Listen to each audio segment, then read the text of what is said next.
नमस्कार मित्रांनो, मी अनिल भगवान चव्हाण, संचालक एबीसी अकॅडमी. एबीसी अकॅडमीच्या या सुंदर आणि महत्त्वपूर्ण अशा यूट्यूब चॅनलवरती मी तुमचं सर्वांचं अगदी मनापासून खूप खूप स्वागत करत आहे. खरं तर मित्रांनो, आज एका महत्त्वपूर्ण अशा विषयावरती मला तुमच्यासोबत चर्चा करायची. एका महत्त्वपूर्ण विषयावर मी तुमच्यासोबत बोलणार आहे. अलीकडच्या काळामध्ये माझे एक ज्येष्ठ वाचक त्यांनी मला अशी विनंती केली होती की चव्हाण सर, तुम्ही UPSCची तयारी करताय, तुम्ही स्पर्धा परीक्षेचा अभ्यास करता आहे आणि स्पर्धा परीक्षेच्या अभ्यासाच्या दृष्टिकोनातूनच तुम्ही आरक्षण या विषयावरती तुमचं नेमकं काय मत आहे याबद्दल तुम्ही तुमचं भाष्य करावं. तर त्यामुळेच मी असं डिसाईड केलं होतं की चला ठीक आहे, या बाऱ्यावरती आपण एखादा व्हिडिओ बनवू. तर मित्रांनो, आजचा जो काही सुंदर सेशन आहे, हे सुंदर महत्त्वपूर्ण असं जे काही माझं लेक्चर आहे, ही त्याची सुरुवात सुद्धा मी माझ्या एका स्वतः लिहिलेल्याच एका विचाराने करणार आहे. मित्रांनो, तो विचार असा आहे की व्यक्ती कोणताही असो, जो आपल्या देशाचा नागरिक आहे, जो आपल्या भारताचा नागरिक आहे, त्या व्यक्तीला संविधान, देशाचा भूगोल आणि देशाची अर्थव्यवस्था आणि देशाचा इतिहास या 4 विषयाचं चांगलं ज्ञान असलं पाहिजे. काय असलं पाहिजे? व्यक्ती कोणताही असो, देशाचा नागरिक कोणताही असो, त्याला देशाचा इतिहास, देशाचा भूगोल, देशाची राज्यव्यवस्था आणि देशाची काय असली पाहिजे, अर्थव्यवस्था, या 4 गोष्टीचं चांगलं ज्ञान असणं फार गरजेचं आहे मित्रांनो. कारण या जर गोष्टीचं तुम्हाला ज्ञान नसेल तर तुम्ही देशाचे नागरिक असले काय नसले काय, काही उपयोगाचं नाही आहे मित्रांनो. तर आजचा मूळ विषय आहे आपला, तो म्हणजे आरक्षण. आरक्षण कुठपर्यंत ठेवायचं किंवा आरक्षण नेमकं कुठपर्यंत आहे याच्याबद्दलच मी चर्चा करणार आहे. मित्रांनो, हा खूप चर्चा केलेला आणि खूप वादग्रस्त विषय आहे. काय? खूप वादग्रस्त आहे. आरक्षणासारख्या विषयावरती जर बोलायला सुरुवात झाली तर अनेक कमेंट येऊ शकतात, अनेक लोक बोलू शकतात मित्रांनो. तर सुरुवातीला या लेक्चरमध्ये मी तुम्हाला हे सांगेल मित्रांनो, आरक्षणाची एक पार्श्वभूमी थोडक्यात सांगेल की आपल्या देशामध्ये सर्वात अगोदर आरक्षण सुरू कुठे झालं मित्रांनो? ते सुरू झालं होतं 1902 मध्ये. त्याची सुरुवात केली होती ती राजर्षी शाहू महाराज, ज्यांचा फोटो तुम्ही माझ्याकडे बघत आहे. हा जो फोटो आहे ना मित्रांनो, ही त्याच व्यक्तीचा फोटो आहे ज्या व्यक्तीने या देशामध्ये आरक्षणाची मुहूर्तपेढ लावली होती. त्याच्या आधी सुद्धा मद्रास सारख्या प्रांतामध्ये आरक्षण लागू झालं होतं. हंटर कमिशन सारख्या एका शैक्षणिक आयोगाने सुद्धा आरक्षणाबाबत काही शिफारसी केल्या होत्या मित्रांनो. नंतर ही प्रणाली पुढे पुढे वाढतच गेली. हे आरक्षण नेमकं काय होतं? आरक्षणाचा उद्देश नेमका काय मित्रांनो? तर आरक्षणाचा मूळ उद्देश असा आहे मित्रांनो की जो वर्ग हजारो वर्षापासून शोषणाचा शिकार झालेला आहे. काय झालेला होता? शोषणाचा शिकार झालेला आहे. आदिवासी समाज आहे मित्रांनो. आदिवासी समाजाची परिस्थिती आज कशी आहे हे तुम्हाला माहिती आहे. आजही तो समाज गावकुसाबाहेर राहतो. आजही तो समाज जंगलात राहून जंगलातल्या ज्या काही वनौषधी आहेत त्या गोळा करून स्वतःची उपजीविका चालवत असतो. SC आणि ST समुदाय आजही असा आहे मित्रांनो, तो गावकुसाबाहेर असतो. या समाजाचा सामाजिक आणि शैक्षणिक विकास हा अनेक वर्षापासून खुंटला गेला होता. अनेक म्हणजे 1-2 नाही मित्रांनो, 5000 वर्षापासून खुंटला गेला होता. आणि अशा समाजाला मुख्य प्रवाहात आणण्यासाठी आरक्षणाची काय करण्यात आलेली, मुहूर्तपेढ रोवण्यात आलेली होती मित्रांनो. राजर्षी शाहू महाराजांनी या देशामध्ये आरक्षणाची सुरुवात केली आणि त्यानंतर पुढे भारतीय संविधान ज्यावेळेस बनलं होतं मित्रांनो, त्यावेळेस सुद्धा आरक्षण हा विषय महत्त्वाचा आला. त्याच्या अगोदर तुम्हाला माहिती आहे का मित्रांनो, डॉक्टर बाबासाहेब आंबेडकर आणि महात्मा गांधीजी या 2 व्यक्तीमध्ये पुणे या ठिकाणी एक करार झाला होता मित्रांनो. त्या कराराचं नाव होतं पुणे करार. डॉक्टर बाबासाहेब आंबेडकरांची मागणी होती की जो अस्पृश्य समाज आहे, दलित समाज आहे, यांना तुम्ही काय दिलं पाहिजे? स्वतंत्र मतदारसंघ दिला पाहिजे. स्वतंत्र मतदारसंघ म्हणजे असा मतदारसंघ की ज्या ठिकाणी त्यांचे उमेदवार स्वतःच तो समाजच निवडून देईल, इतर समाजाच्या मतदानाची गरज त्यांना पडणार नाही, असा एक तो मतदारसंघ, स्वतंत्र मतदारसंघ डॉक्टर बाबासाहेब आंबेडकर मागितला होता. परंतु महात्मा गांधीजींना ही मागणी काही मान्य नव्हती आणि त्यामुळेच मग त्यांच्यामध्ये वाटाघाटी झाली आणि पुणे करार झाला. त्या पुणे करारानुसार काय झालं मित्रांनो की 148 जागा ह्या अनुसूचित जाती आणि जमातीसाठी काय केल्या होत्या, राखीव ठेवण्यात आल्या होत्या मित्रांनो. आणि नंतर मग पुढे ह्याच जागा, याची टक्केवारी पडते जवळपास 18%.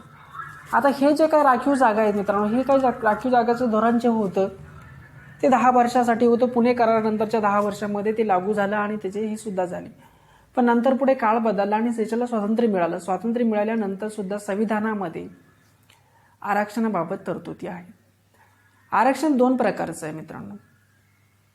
एक आरक्षण आहे ते म्हणजे सामाजिक आरक्षण आणि दुसरं आरक्षण आहे ते आहे राजकीय आरक्षण. सामाजिक आरक्षण म्हणजे कुठलं आरक्षण मित्रांनो, तर तो आहे तुम्हाला नोकऱ्यामधलं आरक्षण.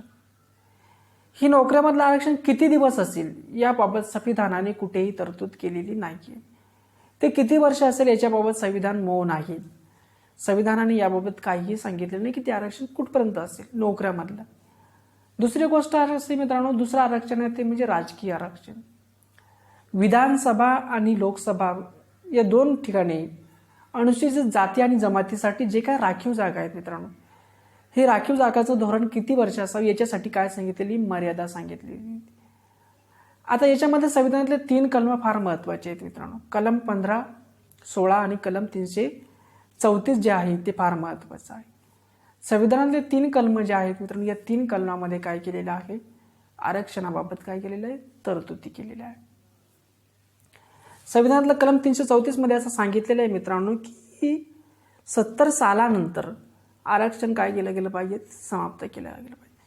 पण हे 70 साल कोणतं, 1970 का स्वातंत्र्यानंतरची 70 वर्ष, याबाबत तिथे स्पष्ट असं काही लिहिलेलं नाही आहे. तुम्हाला दिसत असेल मित्रांनो, मी तुम्हाला एक फोटो सुद्धा दाखवतो की माझ्या हातामध्ये एक पुस्तक आहे मित्रांनो. हे पुस्तक तुम्ही बहुतांश लोकांनी वाचलेलं, UPSCची तयारी करणारा प्रत्येक व्यक्तीने हे पुस्तक वाचलेलं आहे. असा कुठलाही व्यक्ती नसेल की त्यांनी ते वाचलं नसावं. आणि प्रत्येक व्यक्तीने हे पुस्तक वाचलेलं आहे, मी सुद्धा ते वाचलेलं आहे. हे पुस्तक आहे मित्रांनो भारतीय संविधान आणि राजकारण, ज्याच्यावरती नाव काय लिहिलं आहे मित्रांनो, भारत की राज्यव्यवस्था. काय आहे, भारत की राज्यव्यवस्था. भारत की राज्यव्यवस्था सिविल सेवा और अन्य राज्य परीक्षा हेतु याचे लेखक आहेत मित्रांनो M. लक्ष्मीकांत.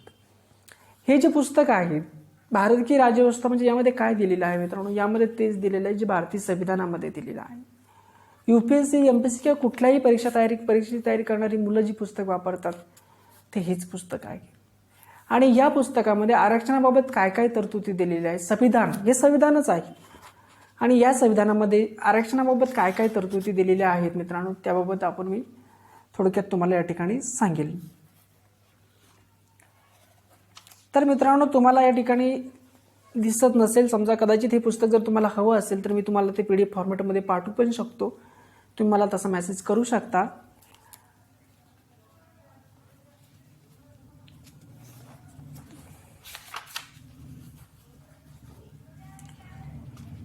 तर मित्रांनो, यामध्ये स्पष्ट सांगितलेलं आहे की कलम 15 मध्ये काय सांगितलं आहे की राज्य शासनाला, आता मी हिंदीमध्ये पुस्तक आहे मित्रांनो, मी हिंदीमध्येच वाचेल की कलम 15A मध्ये काय सांगितले कि राज्यों को इस बात की अनुमति होती है कि वो बच्चों और महिलाओं के लिए विशेष व्यवस्था करे. राज्यों को इस बात की अनुमति होती है कि बच्चों और महिलाओं के लिए विशेष व्यवस्था करे. उदाहरण के लिए स्थानिक निकायों में महिलाओं के लिए आरक्षण की व्यवस्था करे और बच्चों को निःशुल्क शिक्षा की व्यवस्था करे.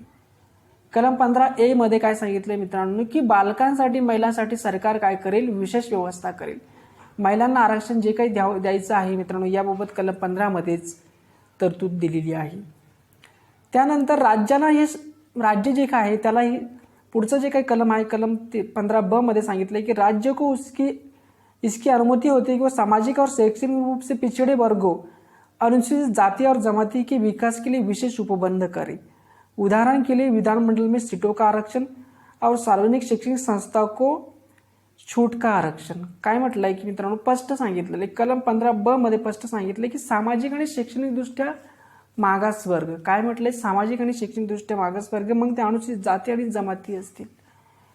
ज्या वर्ग सामाजिक आणि शैक्षणिक दृष्ट्या मागास वर्ग म्हणजे काय मित्रांनो, सामाजिक म्हणजे काय की ज्या वर्गाचं हजारो वर्षापासून काय झालेलं आहे, शोषण झालेलं आहे. तुम्हाला माहिती आहे की मित्रांनो की आपल्या देशामध्ये पिण्याच्या पाण्याचा अधिकार सुद्धा माणसांना नव्हता. काय नव्हता, पिण्याच्या पाण्याचा सुद्धा अधिकार नव्हता. त्यासाठी सुद्धा डॉक्टर बाबासाहेब आंबेडकरांना 1927ला महाड या ठिकाणी 14 तळ्याचा सत्याग्रह करावा लागला. जर पिण्याचा पाण्याचा अधिकार सुद्धा नाही तर अशा लोकांच्यासाठी सामाजिक समता आहे का मित्रांनो, समानतेचे अधिकार आहेत का? तर सामाजिक दृष्ट्या मागासले पण त्याला म्हणतात मित्रांनो की जो वर्ग हजारो वर्षापासून काय गुलामीचा शिकार झालेला होता. शैक्षणिक दृष्ट्या मागास त्याला म्हणतात मित्रांनो, शैक्षणिक दृष्ट्या मागास ते आहेत की ज्या लोकांना लोकांचा शैक्षणिक स्तर कमी आहे. समजा तुम्ही आदिवासी वस्तीमध्ये जाऊन बघा, त्या ठिकाणी तुम्हाला आदिवासीमधल्या 50 लोकांमधला एखादा व्यक्ती 10वी झालेला दिसतो, एखादा व्यक्ती 12वी झालेला दिसतो. ही संख्या नसल्यास जमा आहे मित्रांनो. त्यामुळे सामाजिक आणि शैक्षणिक दृष्ट्याची वर्ग मागास आहेत, त्या वर्गांसाठी काय केलेलं आहे, आरक्षणाची तरतूद आहे मित्रांनो. ही जी तरतूद आहे नोकरीमधली, ही किती वर्ष असेल याबाबत कुठलीही मर्यादा नाही आहे. पुढचा कलम आहे मित्रांनो, कलम 334 मध्ये स्पष्ट सांगितलं की 70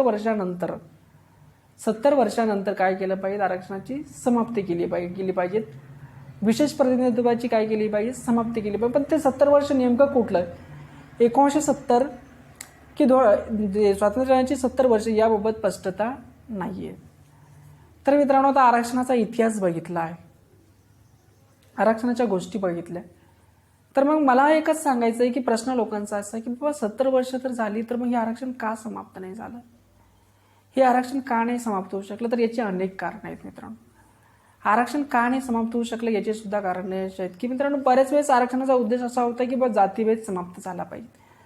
एखाद्या गावामध्ये जर समजा 500 लोकसंख्या आहे आणि अशा गावामध्ये एखाद्या अनुसूचित जातीची किंवा अनुसूचित जमातीची आदिवासी समाजाची फक्त 2 घरं आहेत. किती घरं आहेत, फक्त 2 घरं आहेत. आणि उर्वरित जो काही मराठा समाज असेल किंवा इतर जे काही समाज घटक असतील त्यांची जवळपास 400+ घरं आहेत. तर मग त्या गावात त्या 2 आदिवासी लोकांना तिथल्या ग्रामपंचायतमध्ये प्रतिनिधित्व करण्याचा अधिकार नाही का, तर आहे मित्रांनो. तर त्या लोकांचा उमेदवार तिथे निवडून येऊ शकतो का, नाही येऊ शकत. कारण इतर समाजातले, कारण आपल्या देशामध्ये काय झाले मित्रांनो की जातीकडे बघून मतदान केलं जातं. काय केलं जातं, जातीकडे बघून मतदान केलं जातं. त्या आदिवासी माणसाला कोणीही निवडून देणार नाहीये, तो निवडून येणे शक्य पण नाहीये. पण जर त्या ठिकाणी राखीव जागा ठेवली तर काय होऊ शकतं की तो ग्रामपंचायतीमध्ये निवडून येऊ शकतो, ग्रामपंचायतीचा सदस्य बनू शकतो किंवा सरपंच बनू शकतो. आरक्षण याला म्हणतात मित्रांनो. आरक्षणाचा उद्देश हा कधीही गरिबी हटाव नाहीये मित्रांनो. आरक्षणाचा मूळ उद्देश आहे उचित प्रतिनिधित्व. काय आहे, उचित प्रतिनिधित्व. की सिस्टीम जी आहे त्या सिस्टीममध्ये त्या समाजाला योग्य प्रतिनिधित्व आहे का, त्या समाजाचे तिथे ठराविक प्रतिनिधी आहेत का, हे वारंवार काय केलं जातं, चेक केलं जातं मित्रांनो. त्यामुळे स्वातंत्र्यानंतर सुद्धा अनेकदा जनगणना होत असते मित्रांनो दर 10 वर्षांनी. तर 10 वर्षानंतर जनगणना झाल्यानंतर काय होतं मित्रांनो, जनगणनेमध्ये ना आकडेवारी प्रसिद्ध होत असते की देशामध्ये गरिबाची संख्या किती आहे, बिलो पॉवर्टी लाईन किती आहेत, अबव पॉवर्टी लाईन किती. ज्या BPL मध्ये जास्तीत जास्त लोक येतात ते SC आणि ST समुदायातले. इतर जो काही समाज आहे मित्रांनो, मग मराठा असेल, ब्राह्मण असेल किंवा कुठलाही समाज असेल, या समाजामध्ये BPL लोकांची संख्या नगण्य म्हणजे कमी प्रमाणात आहे. त्या समाजात गरीब नाही असं माझं मत नाही मित्रांनो. त्या समाजात सुद्धा गरिबांची संख्या आहे, परंतु ती मात्र SC किंवा STच्या समुदायापेक्षा ती निश्चितच कमी आहे मित्रांनो. आणि त्यामुळेच मग राजकीय पक्षांनी काय केलं होतं की हे आरक्षण दर 10 वर्षांनी काय केलेलं आहे, राजकीय आरक्षण काय केलेलं आहे, वाढवत नेलेलं आहे. सामाजिक जे आरक्षण जे आहे मित्रांनो ते तर सुरुवातीला फक्त SC आणि ST साठीच होतं, पण नंतर ते काळात काय झालं की ते आरक्षण OBC साठी सुद्धा देण्यात आलं होतं. त्यामुळे आरक्षणाची टक्केवारी आता जवळपास 60% झालेली आहे. पण माझं वैयक्तिक असं मत आहे मित्रांनो की डॉक्टर बाबासाहेब आंबेडकर असं म्हणत होते की 1970 पासून हे आरक्षण समाप्त केलं पाहिजे. ते नक्कीच समाप्त करायला पाहिजे होतं मित्रांनो, समाप्त करायला पाहिजे होतं. पण ते करण्या अगोदर सरकारने त्या आरक्षणाचा काय केला पाहिजे होता, अभ्यास करायला पाहिजे होता. काय करायला पाहिजे होता, अभ्यास करायला पाहिजे. अजूनही सरकारने आरक्षणाची काय केली पाहिजे, समीक्षा केली पाहिजे. सरकारने एक आयोग गठीत केला पाहिजे. त्या आयोगाला हे सांगितलं पाहिजे की आतापर्यंत 1950 ते 2023 पर्यंत ज्या समाज घटकांना आरक्षण मिळालेलं आहे त्या समाज घटकांना याचा किती फायदा झाला, याचा किती लाभ मिळाला याची समीक्षा करणं गरजेचं. राष्ट्रीय स्वयंसेवाचे सेवक संघाचे जे संचालक होते मित्रांनो मोहन भागवत यांनी एकदा हे स्टेटमेंट दिलं होतं की आरक्षणाची काय झाली पाहिजे, समीक्षा झाली पाहिजे. आणि माझंही तेच मत आहे की आरक्षणाची काय झाली पाहिजे, समीक्षा झाली पाहिजे. आणि आरक्षणाचा बेस जो काय आहे मित्रांनो, जो सामाजिक आणि शैक्षणिकदृष्ट्या मागासलेपणाचा जो काही बेस आहे हा बदलून काय केला पाहिजे, आर्थिक बेस आला पाहिजे. सुप्रीम कोर्टाने सुद्धा अनेक खटल्यामध्ये हे स्पष्ट नमूद केले की आरक्षणाचा बेस कसा असला पाहिजे, आर्थिक असला पाहिजे. परंतु काय होतं की आपल्या देशामध्ये वोट बँकेची राजकारण सुरू असतात. काय असतं? वोट बँकेची राजकारण सुरू असतं. राजकीय पक्ष जे असतात हे काही समाजाशी बांधील असतात आणि त्यामुळे सत्तेत बसल्यानंतर ते त्या समाजाच्या विरोधात जाऊन निर्णय घेऊ शकत नाही. कारण तसा जर निर्णय घेतला तर उद्या त्यांना त्या समाजाच्या रोषाला समोर जाऊ लागू शकतं. त्यामुळे सरकार काय करतं, असे कायदे करण्यापेक्षा त्याच्यावरती दुर्लक्ष करतं. त्यामुळे काय होतं आहे मित्रांनो की वारंवार नुकसान होत आहे. तर खऱ्या अर्थाने सध्याच्या काळामध्ये ही काळाची गरज आहे मित्रांनो की आरक्षणाची समीक्षा झाली पाहिजे आणि आरक्षणाचा जो काही निकष आहे सामाजिक आणि शैक्षणिकदृष्ट्या मागासलेपण हा निकष बघून त्या ठिकाणी सामाजिक, शैक्षणिक आणि आर्थिकदृष्ट्या मागासलेपण हे तीनही निकष असले पाहिजे. काय असले पाहिजे? हे तीनही निकष असले पाहिजे. अलीकडच्या काळामध्ये सरकारने काय केलेलं आहे की आर्थिकदृष्ट्या जे लोक मागास आहेत किंवा आर्थिकदृष्ट्या जे लोक गरीब आहेत त्यांच्यासाठी सुद्धा 10% आरक्षण दिलेलं आहे मित्रांनो. तर माझं वैयक्तिक मत असं आहे की हे जर आरक्षण द्यायचं झालं मित्रांनो तर हे सर्वांना द्यायचं असेल तर त्या ठिकाणी आर्थिक निकष आला पाहिजे आणि आर्थिक निकषावरती आरक्षण देताना कुठल्याही समाजामध्ये कसलाही भेदभाव होण्याचा प्रश्न उरत नाही. मग त्या एखादा व्यक्ती ब्राह्मण समाजाचा आहे, तो जर गरीब असेल, आर्थिकदृष्ट्या जर तो मागास असेल तर त्याला सुद्धा आरक्षणाचा लाभ मिळू शकतो. तो मराठा समाज असेल तर तो आर्थिकदृष्ट्या गरीब असेल तर त्याला तो मिळू शकतो. तर यासाठी कायदा बनवण्याची गरज आहे मित्रांनो. आता अनेकदा असा प्रश्न निर्माण होतो की मित्रांनो की काही शैक्षणिक संस्थांमध्ये SC आणि ST समुदायासाठी कमी फीज असते, ओपनसाठी जी जास्त असते. तर मित्रांनो माझं सुद्धा असं वैयक्तिक मत आहे की त्या ठिकाणी सुद्धा काय केलं पाहिजे, आर्थिक निकषानुसार उत्पन्नानुसारच फीज ठरली पाहिजे.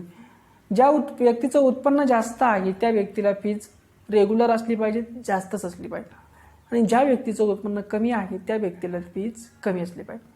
कुठेतरी सवलतीमध्ये किंवा आरक्षणामध्ये आर्थिक निकष आणणं फार गरजेचे आहेत.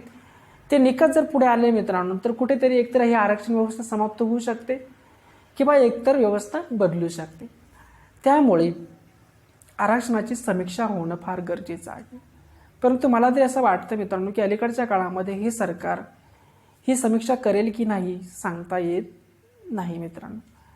कारण त्यासाठी जी कार्यशक्ती लागते ती वर्तमान सरकारकडे नाही. त्यामुळे जनतेनेच ही मागणी करायला पाहिजे की बाबा आरक्षणाची समीक्षा करा, आरक्षणाची समीक्षा करा, जेणेकरून आरक्षणात एक तर वाढवायचं की कमी करायचं की रद्द करायचं हे ठरवा. कारण अलीकडच्या काळामध्ये तुम्ही बघताय मित्रांनो की महाराष्ट्रामध्ये मराठा समाज आहे, गुजरातमध्ये पटेल समाज आहे, आंध्र प्रदेशमध्ये रेड्डी आहेत, त्याच्यानंतर राजस्थानमध्ये जाट आहेत. प्रत्येक समाज घटक काय मागताय मित्रांनो? आरक्षण मागत. आरक्षण मागण्यामागची कारणं काय आहेत मित्रांनो? तर कारण आहे मित्रांनो की आडातच नाही तर पोहऱ्यात कुठून येईल. एक म्हण तुम्ही ऐकता मित्रांनो की आडातच नाही तर पोहऱ्यात कुठून येईल. 1990 नंतर काय झालंय मित्रांनो की खाजगीकरण सुरू झालेलं आहे. काय झालंय? खाजगीकरण सुरू झालंय आणि सरकारी नोकऱ्याची संख्या कमी झालेली आहे मित्रांनो. आणि प्रत्येकाला सरकारी नोकरी हवी असते. व्यक्ती कोणता असो प्रत्येकाला वाटतं सरकारी नोकरीमध्ये सिक्युरिटी आहे आणि सरकारी नोकरी बेस्ट आहे म्हणून प्रत्येकजण काय करतोय? आरक्षण मागतोय. परंतु सरकारी नोकरच नाही मित्रांनो तर आरक्षणाचा फायदा तरी काय आहे? ह्या सरकारी नोकऱ्या ज्या बंद केल्या ह्या सरकारनेच बंद केल्या. खाजगीकरण आल्यापासून वर्तमान जे BJP सरकार आहे मित्रांनो यांचा पूर्णतः कलच खाजगीकरणाकडे आहे आणि पूर्ण कल खाजगीकरणाकडे गेल्यामुळे आरक्षण ही संकल्पना संपुष्टात येते आहे मित्रांनो. आरक्षणाला महत्त्वच राहत नाही की तुम्हाला कितीही आरक्षण दिलं आणि जर सरकारी नोकऱ्याच नसतील तर फायदा तरी काय? तर मग आडातच नाही तर पोहऱ्यात कुठून येईल?